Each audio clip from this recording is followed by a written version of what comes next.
এই যে আমার কিন্তু লুডুস পাকারি দেখা বুঝছেন, আমার কিন্তু কাশিটা হইতেছে। এই যে আমাদের রত্না মানে লুডুস যে পাকাইছে বুঝছেন, এই যে রাইস কুকারের ভিতরে যে লুডুস পাকানো যায় এটা কিন্তু আমি কোনো সময় দেখি নাই। ঠিক আছে, এই সহযোগী হিসাবে আমার শ্বশুর তো ওইটা ছিল, আর হচ্ছে ইমরান আসাল। ঠিক আছে, এরা যে কি পাকাইছে আল্লাহ জানে।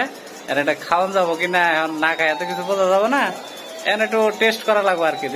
ঠিক আছে, টেস্ট এখন কেমন করবো হ্যাঁ, যে আগে খাওয়ান যায় কিনা।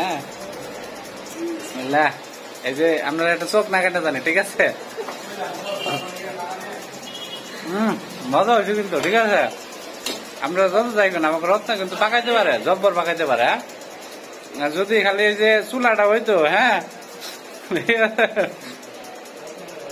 তাহলে আমার মনে হয় রত্নার হাত সহ খাই ফেলানো যাইতো। ঠিক আছে, কিন্তু সেই সুযোগ আর হইলো না। যাই হোক, পরবর্তীতে যদি রান্না করে তাহলে সেই ক্ষেত্রে আমরা হাত সহ খাওয়ার চেষ্টা করবো ইনশাল্লাহ। ঠিক আছে, ধন্যবাদ সকলকে, ভালো থাকবেন। হ্যাঁ, আর যে দেখুন আমরা কিভাবে করে খাই ওটা আপনারা দেখবেন। ঠিক আছে, এই যে শেষ পর্যন্ত আমাকে মোল্লা সাহেব আইছে খাওয়ার মানে শুরু করতেছি আমরা আর কি। ওই যে মোল্লা সাহেব দেন কি দিতেছে, হ্যাঁ, সহজ দিতেছে আর কি।